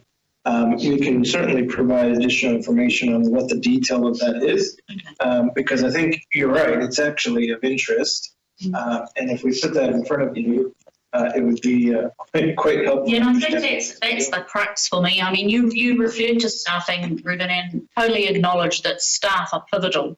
Yeah. But unless you've got maintenance systems that are concrete and we've got confidence in, then it doesn't matter what staff member you put in front of us. Yeah. But anyway, I've got so many things that I want to. So just the other thing that I just want to mention, that was great that we had Mark Lester here, but not every community has a Mark Lester to be their voice. So I go back to my earlier point with Trent around what's council doing in terms of educating our community with processes. I'm happy to answer that. I'd like to think that council is and should be accessible to cater to all of our demographics in the district. At the end of the day, while we rely heavily on online or digital tools, we're still a phone call away. We still have a customer service center that is able to help and facilitate. And as required, we should be getting in touch with those folks who need some of that better attention face-to-face, so to speak, to help them through that process. And if you're aware of any of those, certainly it is a smaller population than the majority that the engine of council is set up to support. And those should be easily supported, certainly if we become aware of it. Because if we're relying on our community to make RFSs, then we need to also be providing them with some support. Absolutely. Totally agree. Okay. At that stage, I think that'll become more apparent as we become increasingly proactive. I'm waiting for that proactive to happen, Jonathan. See that. My second topic is a very important one, probably across the whole of the north, but particularly for South Hokianga, and that's elderly housing, pensioner flats. So, look, this has been an issue that we've been involved in before we've come in to be elected members, and it's been ongoing, and we're still getting people contacting us, and I can say that from my end it's been really hard to find out information because I've been involved with people being on waiting lists for years, and from a community level we see empty flats and then we're told we're just waiting for carpets or so on and so forth. This is historic, but and then moving through to council deciding to divest from elderly housing, and I've even been involved with putting in an EOI around that for our area.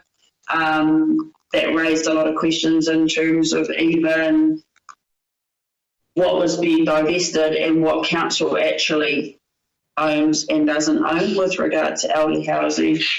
Now, the latest kind of contact that I had around that issue is that the pensioners who are living there are really concerned that they don't know what's happening. I had received some information from elected members that there was an organisation that was coming in to take over, and therefore that council wasn't actually investing in upgrading or doing any maintenance.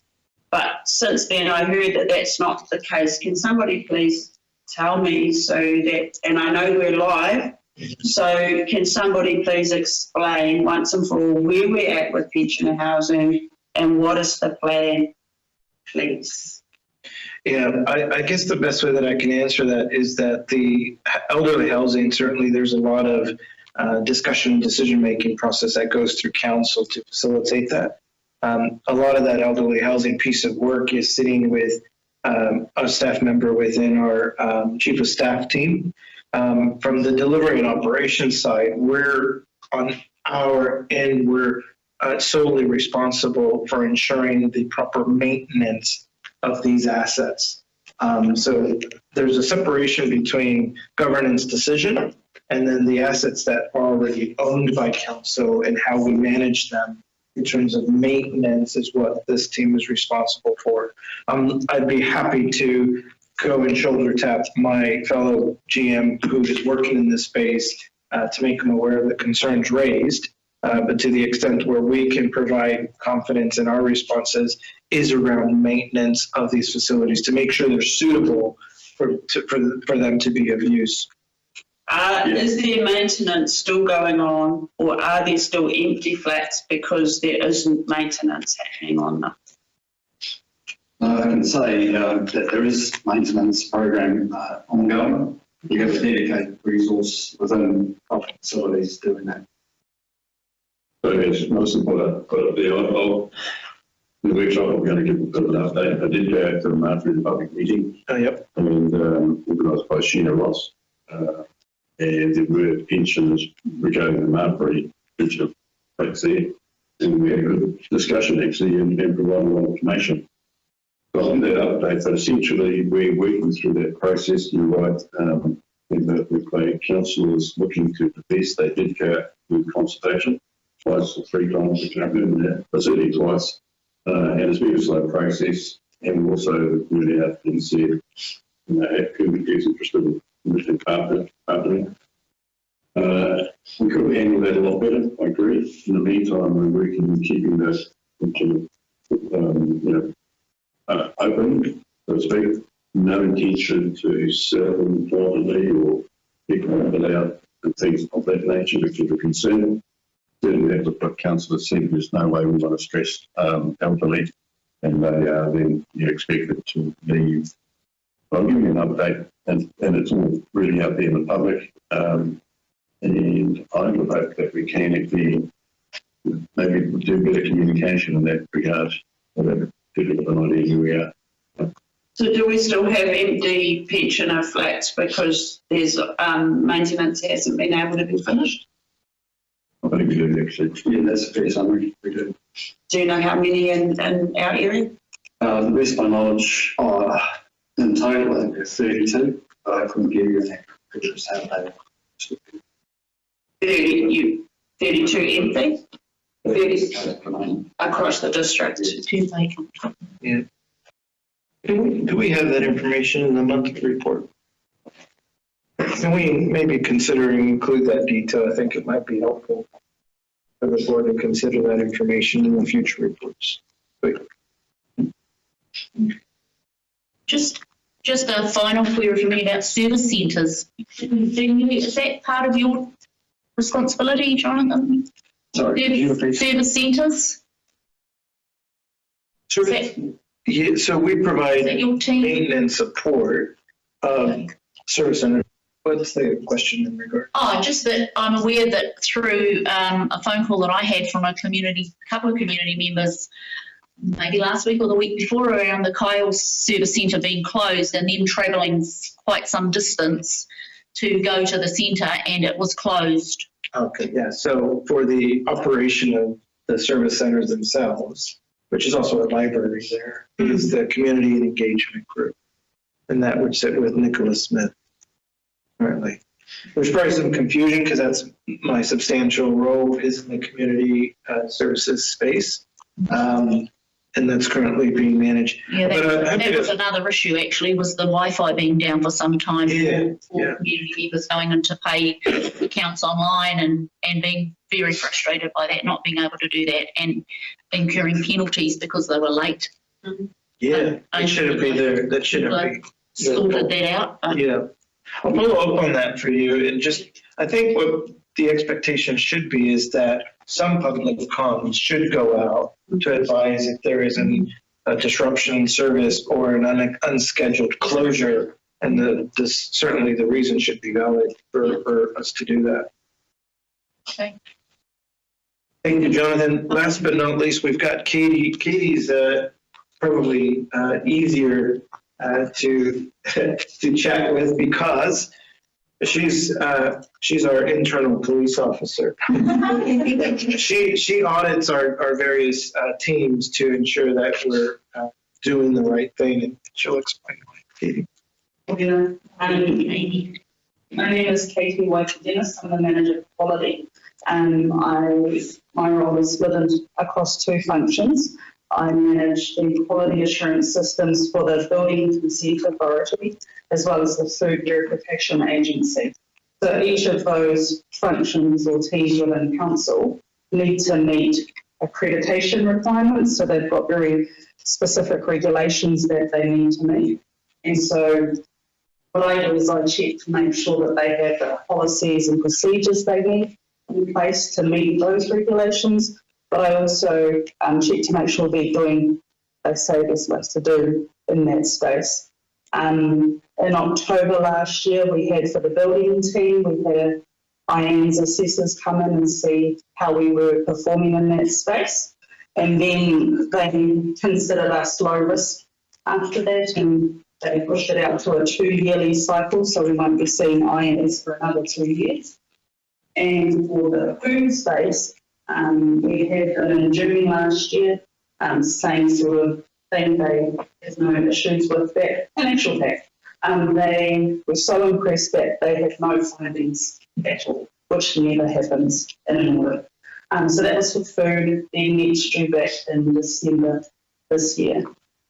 So I just basically I check to make sure those teams have what they need to perform their functions under those regulations. Thanks, Katie. Any questions for Katie? So who does the checks of food places in our community? So that would be my And how have you got I hope you're going to say yes. What's your system, Mike? Well, our food verification, there's actually some stats on it. They need to verify every premise. It depends on how long they're doing. So what I can say is that they have achieved whatever the target is for the last financial year. They've checked every premise. So the verifiers, we've got them set up 3 across the district, 1 in the far north, and there's 2 sort of share the load down here. And they separate their week out into inspection days versus admin day. They schedule their own verifications, they meet on site, particularly with new licence holders, to take them through what the requirements are, make sure that the toolkits they give them, and then set them up in the best possible way to achieve what they. So do they check things like roof leaks and apparent mould in buildings, or mould they might, insofar as it would have an impact on the health of people. The roof leak itself might be more people issue, perhaps. The building is not an issue because it depends on what we do here is we actually work closely together with certain things. So if there was a building problem, as in the building itself, it's not necessarily an issue with their food licence, because that's more to do with the safe handling of the food, how the food's prepared, what's the kitchen standard and cleanliness and stuff like that. So it really depends on the grease trap that was leaking, and that's certainly something. Yeah, I've got a question. Now I got a question from a member of the public the other day, and I thought to myself, she's got to be wrong on this.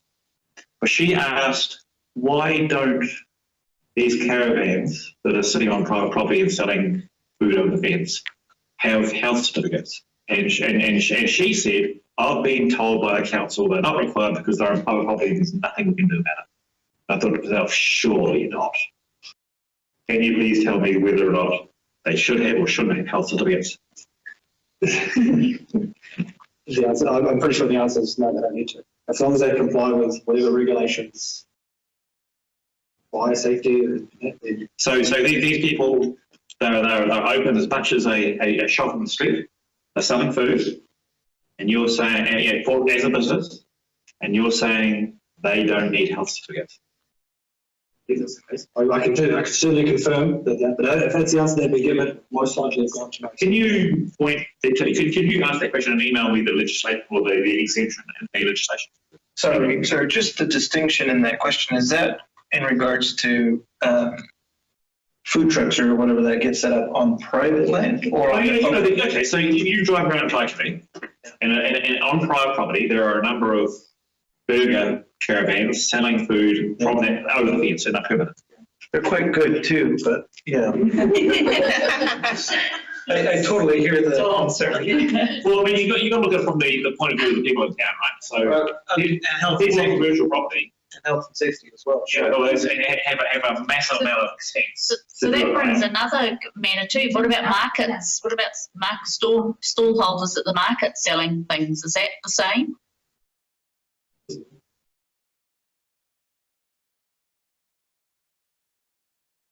That came under the hawker's license if they're on public property. They get a license to trade. They have a license to trade while they're there. It sounds like we'll be coming back to. I'm not sure. There's a lot of I guess, ambiguity, I suppose, in those particular circumstances. Clarify. Yes, that would be good. Thank you. My actual legislation would be happy. I don't want to see shop payments on the shops and then going ahead that way. Mike, can I please suggest, and I'll communicate with the board here, can we do a briefing, just a one-page briefing paper to raise the question that's been brought up and provide a response? But we'll also share that in Friday notices so that all community boards and unelected members get the same information, because I think it's a relevant question and a point that we need to confirm. Just do that, please. Thank you. All right. By the way, you're not the first community board that uses what Katie does, and we always kick it off to Mike. So we're seeing a trend there. In closing, Manager, through you, I just wanted to make sure. First of all, thank you for giving us the opportunity to come and present.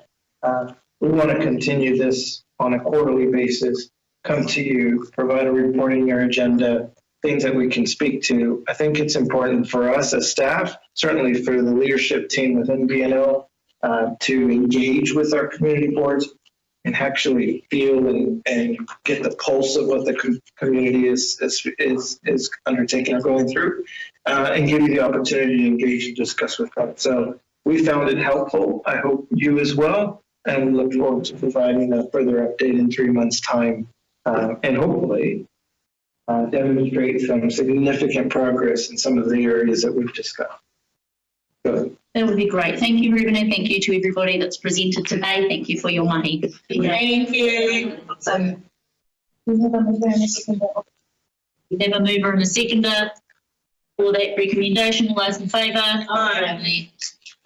No opposition, no abstentions. We move on to item 8.2, the Hokianga Ferry Liaison Group draft meeting minutes from 6th of June 2025.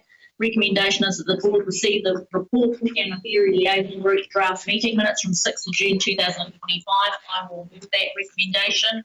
I have a seconder. Thank you, Councillor Vusic. Any kōrero around that? All those in favour? Aye. Any against? No abstention. Thank you. Moving on to 8.3, item 8.3, open resolutions and action update. Recommendation is that the Kaikohe-Hokianga Community Board receive the open resolution report for June 2025. I'll move that recommendation. Thank you, Councillor Vusic. Any questions or queries around that summary report? No, somebody can be closed off, aren't they? Looking at this, like, at least bigger than the first one, so it's a I know council is making, drivers making a big push to get things done as quickly as possible. Okay, I'll put that to the floor. All those in favour? Aye. Any against? No abstentions. Thank you. That's carried. 8.3. Item 9.1. We will defer to the next meeting. Item 10, You there? Yes, we are. And I'll thank you everybody for your attendance today. I know the weather isn't great, but travel safely. And to everybody online, thank you for joining us, and members of staff that are here today, thank you. I'll ask Member Gundry to close our week today. Gloria Kumbre Harry K. Kangama Mata Tamara Sapumina Hera Plumats Mara and Hita Tacoma and Hilda. Mara Sharon, can we please end the live stream?